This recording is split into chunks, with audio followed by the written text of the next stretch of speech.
Hello, this is a brief talk on the history of cosmopolitanism. Now, the rise of cosmopolitanism coincided with what sociologists call globalization, economists neoliberal capitalism, and lawyers humanities law. Neoliberal capitalism forms the real, globalization the symbolic, and cosmopolitanism the imaginary of the New World Order. In the absence of a political blueprint, cosmopolitanism, an ancient philosophical idea, has been resurrected and become the latest fashion of social and political theory. I discuss the moralism and the military aspect of cosmopolitanism, which is the continuation of the theory of just wars, in the other lecture that I'm giving this summer for this wonderful summer school. Here I want to discuss the history of cosmopolitanism. Now, the contemporary version is a predominantly European contribution to this new world order. Europe, however, was the first imperial center of the world. All major universalisms, Greek Stoicism, the Roman Jus Gentium, Christian Caritas, natural law, rationalism, natural rights, legal universalism, human rights today started in Europe and were then exported to the world. As our friend Etienne Balibar puts it, the paradox of Eurocentrism is to pretend to incarnate universalism, for example, in the name of reason or culture or legal principles, while it is increasingly attacked as a European imperialism. But of course, Europe does not seem to abandon its messianic role. Cosmopolitanism expresses a generic juxtaposition between the cosmos and the polis. Cosmos represents the ideal or universal pole, while polis is the contingent, local or temporal belonging, the historical thrownness of individual and collective identity. In modernity, this dualism takes the form of patriotism or nationalism versus a global institutional framework underpinned by the values of an ideal and universal humanity. This is only a recent simplification, however, of wider ontological themes. The metaphysics and history of cosmopolitanism is much older and deeper than the latest United Nations initiative or the latest version of humanitarian wars. Modern cosmopolitanism is a secularized metaphysics, replacing Christian eschatology with philosophy of history. Cosmopolitanism, however, is not secular enough and not a particularly good theology. Let me start with the history and the very beginning in the classics. Cosmos and polis, or physis, nature, and nomos, law, are key Greek philosophical concepts. Cosmos is the perfection and order of the universe. It brings together the interlocking purpose in nature, the telos or the physis of every being, animate and inanimate.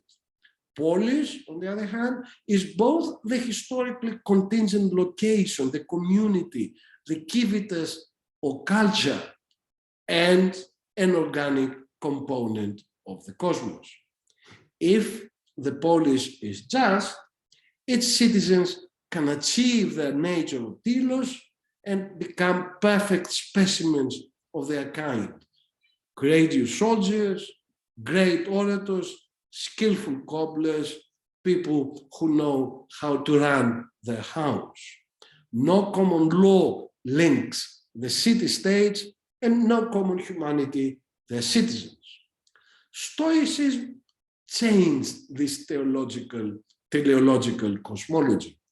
A universal and even divine spirit, the logos spermatikos, became the bond of the cosmos. The Greek Stoics were not interested in law and constitution, except for their founder, Zeno, who wrote an antinomian republic attacking Plato's contribution to the discussion. Zeno's Politia, Zeno's Republic, proposed the abolition of formal education, of marriage, of temples, of courthouses and gymnasia, the rejection of money and other conventional institutions, the holding of property in common, and the adoption of a simple common dress for men and women. Eros, friendship, wisdom were the guiding principles. The law of the cosmos defined the ethos of the cosmopolites, the person, the citizen of the world. This republic was seen as so extreme and heretical, so that later Stoics censored it, deleted parts of it, because they were embarrassed by this rather wonderful text of their revered founder, Zeno, and they thought that his name should not be besmirched by the text. If we move to Rome, the Stoics, Cicero, Seneca, Marcus Aurelius, were men of power and office.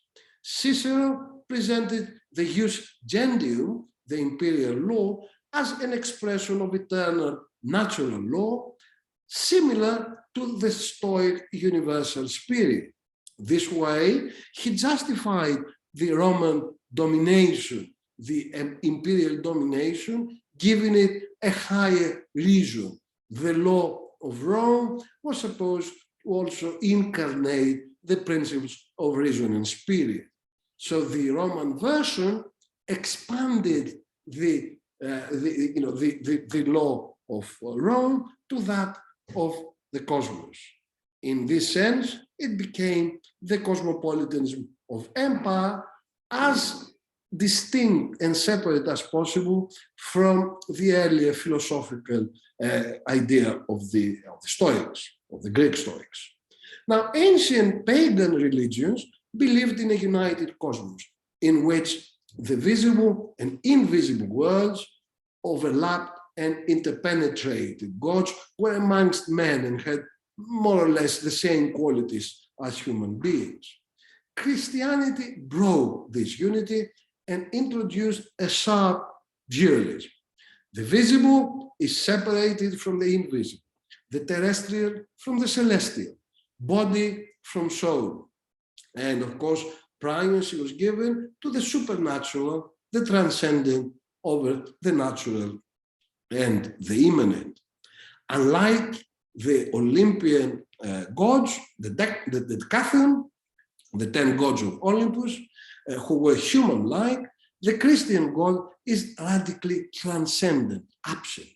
But unlike the Hebrew Jehovah, the incarnation of Christ and his suffering acknowledged and valorized human history, making God's absence from society, from history, historically present.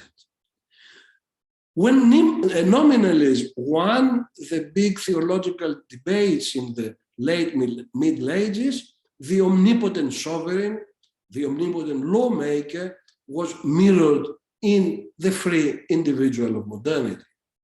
The vertical and hierarchical relationship between celestial and terrestrial led to an eschatological theology. Only the hope of an afterlife made this life tolerant. A forward movement was detected in history, a progress towards the predicted and certain end, the eschaton, the second coming, the end of history. This separation was also replicated in the self and in law. The Christian self is split.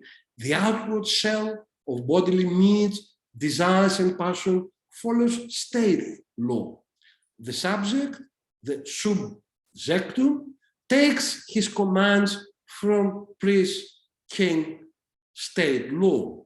But the inner self, The soul, freed from external impediments and passions, becomes autonomous by obeying the law of God, that is love. Early modernity inherited this metaphysical structure. The Christian juxtaposition was structurally arranged, with the transcendent superior and conditioning the secular. High modernity later separated the two realms, institutions and orders, and reversed the ecclesiastical primacy. This happened at a number of levels. Humanity gradually replaced God. Anthropology replaced theology. Philosophy of history, eschatology. Individual and collective autonomy became the organizing principle of life. Transcendence, like witches and unicorns, disappeared in the mists of history. The position of the two realms, therefore, was partly reversed, with the secular now taking the upper hand. But the split has not been overcome. Humanity remains separated in two parts, no longer vertically arranged between a fallen and to be redeemed humanity, but through a horizontal line which separates a complete, satisfied whole humanity and its defective and failing parts.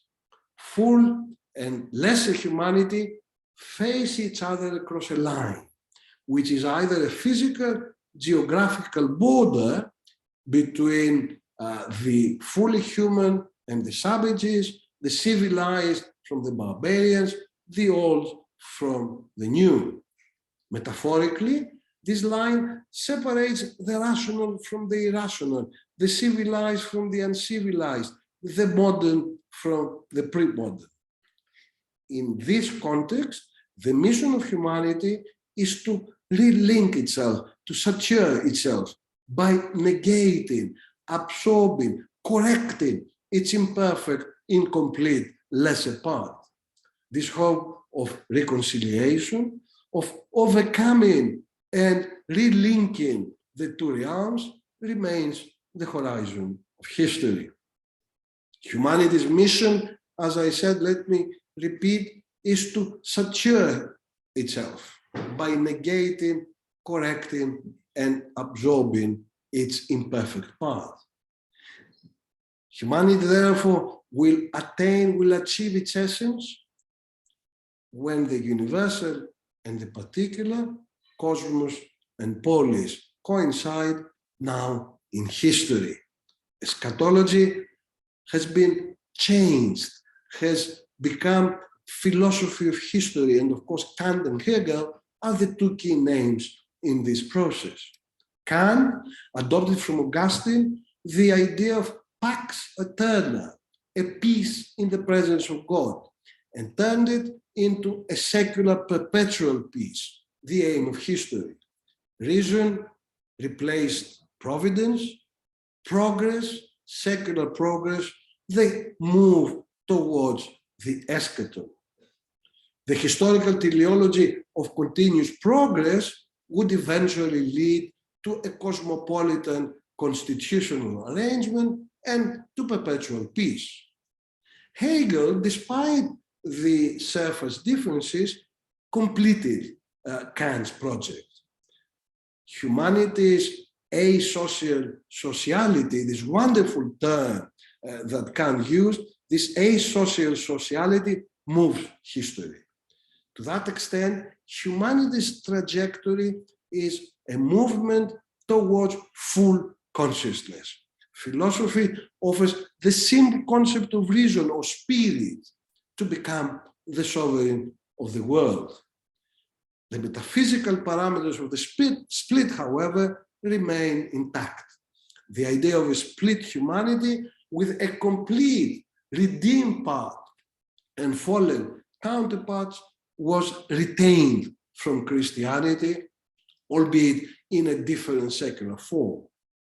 The task of modernity, hallowed by the newly secularized belief in progress, in secular, physical, and spiritual progress, the task of modernity is to unite humanity and make it achieve its essence.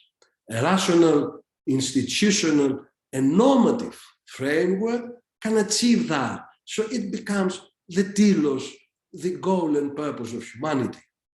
Secular universalism replaced religious eschatology.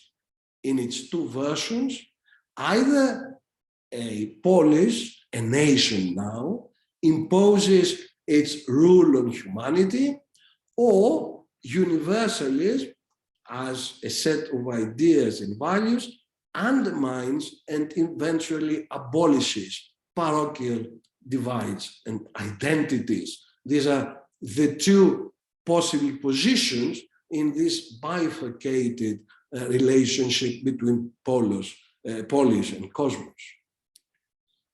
The inferior or threatening others today are called rogue states, indecent states, terrorist or evil states, bogus refugees, illegal or undocumented migrants, welfare mothers, benefits scroungers, and all these other terms that are being used in order to indicate that part of humanity which has not yet reached the status of a full human being. Becoming human is possible against this impenetrable inhuman background, split into two according to a simple moral calculus. The other has a tormented and a tormenting part. The other is both radical evil and radical passivity, and therefore needs full humanity, us, to go and rescue them. The other represents both a narcissistic self in its infancy, in which case civilization appears as a potential, as a possibility or a risk that needs to be unraveled, and what is most frightening and horrific in us, the death drive, the evil persona that lurks in the midst of psyche and society. Empirical and normative humanity, the global population and those high principles of humanity will eventually coincide through this correction I was talking about earlier. And this can happen either through military intervention internationally or through biopolitical correction domestically. The unworthy, inferior members will be either cut off or become humanized and integrated once again, once they have accepted to be civilized. Severing or prosthesis are the ways of making human.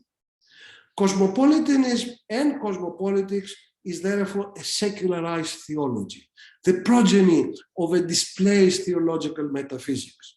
Secularization does not happen in history, it is the goal of history. History moves towards the full ejection of God and God's replacement by legal, institutional, and normative arrangements. But the cosmopolitan reliance on the metaphysics of a split humanity indicates that it is not secular enough. Its rejection, cosmopolitan's rejection of the transcendence of the other in the self, makes it, again, a not particularly good theology. It creates, in that sense, the space to think of another cosmopolitanism, a cosmopolitanism not yet and still to come. This kind of utopian cosmopolitanism is neither the achievement of humanity nor a federation of states as the projects available today claim to see a cosmopolitan future. It is neither a form or a right, nor a constitutional arrangement. The opposition between cosmos and polis has now become the struggle between law and desire in the widest meaning. Law as the different normative orders, desire as that principle that is the longing for what does not exist according to the law yet. So law, the principle of the polis, prescribes what constitutes a reasonable order by accepting and validating some parts of collective life while banning and excluding others, making them invisible. Law links language with things or beings. It nominates what exists and condemns the rest to invisibility and marginal existence. Radical desire, like the cosmos of old, is, as I said, the longing of what does not exist according to law, for what confronts past catastrophes and incorporates the promise of a future in which we are not condemned to a destiny in which the powerful economically, politically, militarily dictate what is the order of the world. In this sense, there is still an element of truth and perhaps a redemptive event, because this event will bring together the just polis and the principles of resistance of the cosmos, which are already incarnate in our present cities. In this sense, again, this utopian cosmopolitanism is not a design, a model, a constitution for a future perfect polis. It is what the principle of the cosmos, the principle of peaceful existence with a good life for people, activates and animates in our contemporary history, in our cities of resistance, in those cities that against the law of the state welcome refugees, welcome migrants, and integrate them in those new cities of asylum. Thank you very much.